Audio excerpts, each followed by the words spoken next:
Hey, this is Dave Pryor. Welcome to the Leading Agile booth here at Agile 2018 in San Diego. We're doing interviews all week long with speakers and thought leaders and the folks that I'll put on the show. And right now, Becky Hartman is here. Becky, thank you for coming. Hi, Dave. Becky is a board member of the Agile Alliance. Now, last year, unfortunately, we had a technical issue during one of the most impactful interviews of the conference, where I think all three of us wept and there was no sound. We did. We wept. And that was about being one of the purple shirt people. Yeah. And you have now moved out of the purple shirt people, although you're still wearing a purple shirt. Yes, I'm a purple booster. Okay. And you're a board member. Yeah. So what does a board member for the Agile Alliance do? So our board is a policy board. Okay. So the Agile Alliance board used to be much more focused in the tactical, a doing board, if you will. Over the years, the board has learned that we have people in place, like we have conference chairs who handle the major conference. So for the most part, we've moved into policy and looking at the level we should be. Like, you want leaders at the strategic level instead of in delivery. Okay. So kind of eating our own dog food, if you will. But we still do experiments in which we have our hands in things. The technical conference is a good, so Deliver Agile is a good example of that. Third time for that, right? It is. Okay. It is.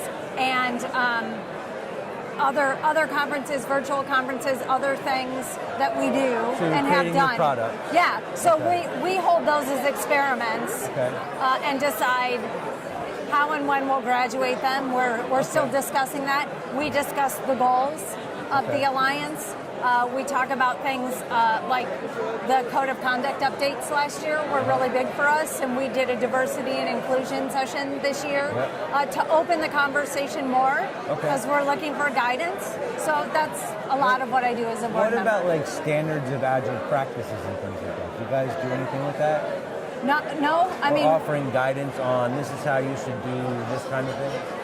Nope. No, just stay totally Switzerland on that. Yeah, because we are not, Agile Alliance is about Agile in the larger aspect, not about Scrum, not about XP, not about any kind of input, indictment, weighing opinions on those things. But we have maintained that we are focused in software. As the original. But you do help those things rise. I mean, you help give them a platform in which to be We shared do. with The conference gives them a platform. And the website as well. And Absolutely. Yes. Stuff. Experience reports, blog posts. Yes, we do that, but we don't pass policy at the board level on those things. So what kind of time commitment is it? So when you nominate, when you self-nominate, I believe the commitment is to know that you'll be a member for 3 years with the option at another term, and I'm going to sound like I don't know what I'm talking about, to another 2 or 3 year term. And then you're limited. We have term limits. We believe in them. And that you commit to at least 2 face-to-faces a year. Often ends up being 3 because you're at this conference. And then board meetings on a monthly basis. You do this virtually or in person? Virtually. And then should you become more involved, generally the first year, folks aren't doing very much because they want you to observe and learn. So if you get involved in something, it's the time commitment to whatever you've committed to. So this year I was part of the nominations committee. So we reviewed nominations. We did virtual interviews with people. We did a retrospective, and we talked with fellow board members about our recommendations. So I don't even know, probably somewhere between 20 and 40 hours total over the span of time. So it really just depends on what you get involved in. If you're super passionate about certain topics, the diversity and inclusion session, which Paul and I worked on with some members of our community, we talked at least an hour a week over several weeks, and we all committed time to updating and sharing and working on documents together, and then the session while we were here and some collaboration time. A couple hours a week out of your life? Easily, yeah. And more if you choose to. Absolutely. What is it? I served on a board in a PMI component a while back, and that was one of the most important developmental things for me in my career. I mean, I did that early on as well in my local chapter. Can you talk about that? Like, what does it give you? So I have really learned so much. So I used to think I was only volunteering because it was a way to move me into more knowledge in my community, better job, better connections, better job, better network, and I got those things out of it. But when those things happened, I never stopped.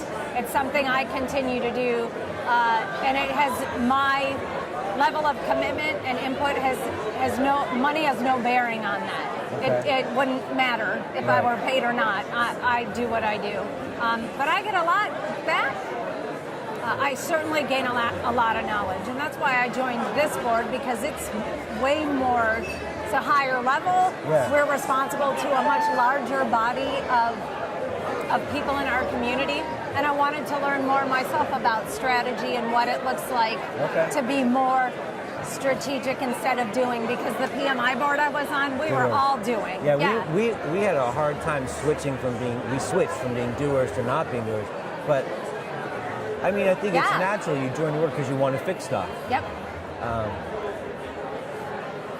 In addition to the stuff you're learning about Agile and you're building the network, you're also learning how to be part of the board. And that's something you can take elsewhere as well. As we know, in any team, you change one member, you change huge dynamics. The whole thing's different. Last year we changed 3 people. So three retired from the board, 3 new members came on. And the dynamic, we spent some time with the board as incoming members before we were actually installed on the board. And the dynamic was hugely different then, even with us in the room just observing, than we are today. I really appreciate the board. I was really excited when I thought about coming to the conference, not just for being at the conference, but for also getting to see all of them again. I feel like we are still in the process of gelling, but I feel like we're a good team. That's good. And I feel like we have some really good candor, and we're able to be who we are and express opinions and debate things, but we also feel like we're getting things done. Cool. So what has it been like for you to not be walking around with Sarah and everybody else and helping everyone find their sessions? Because that's got to be really hard. So last year, on the last day of the conference, I was heading up to talk with the board. It was the closing of the conference, and new board members were invited. And I went to change, to go up, to change my shirt, and I realized as I was changing, it was the last time I was going to wear that shirt. So that was pretty emotional. This year, I am all purple every day in support of the volunteers. But I'm not any less busy this year than I was. But you're doing different stuff. And people still come. I have my purple jacket, so people will come and ask questions, and I will help them. But it's not nearly what it was. But I do have a little bit of, fear of missing out on what's going on with the team. It's a very unique and wonderful experience. Even though you're part of a new team, it's hard to let go of the old team. And I get to see Sarah and Pam, and I've been greeted by many folks who were previous volunteers who are happy to see me. Lots of congratulations, but it's definitely a different scenario. What has been the coolest aspect of the conference for you this year? Because there's some new stuff, things have changed a little bit. Are you talking about specific to conference and tracks? Any aspect of it. I honestly think it's just really the different viewpoint. Because I feel like, so before this year, I never attended the conference as an attendee, ever. I've never not been a purple shirt. So my time towards volunteering just escalated from there. And I've been busy with a couple of responsibilities, like to the session and the board, but by and large, I can do what I want.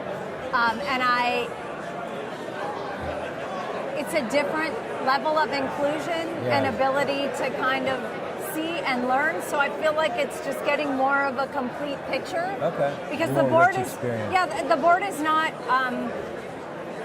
parts of our board who are part of the steering committee are involved in the conference. But like, I'm not involved in the conference at all. Planning, all of those, that belongs appropriately to the conference chair and their team. So it's interesting because I know more than I would have at any other time, and I'm I'm privy to conversations and I get to offer input and I know who people are, but I don't want to say it's weird because I'm still it's so okay involved. To say but it's weird. But it's weird doesn't have to be bad. It hasn't right. So it's weird and it hasn't quite settled in. Next year, I suspect will feel more normal to me. Oh, this was great. I really appreciate you coming by to talk about this. Oh no, I love talking with you, Dave. You're one of my favorite people. And I hope you enjoy hanging out by the pool or going to sessions or absolutely everything we can do. Cool. Yes, I do. Thank you. What if people want to get in touch with you? So I'm on Twitter at BexPM, right? Pulling my project management life through. Well, and it'll be in the show notes. Right. Okay. And at Agile Alliance, Becky.Hartman at agilealliance.org. Okay. And cool. I'm always around. All right. Thank you very much. Thank it was you, great sir. seeing great you. to see you. Keep checking back. We're going to do at least one more interview tonight, and all day tomorrow we'll be doing it as well. Thank Thanks. you.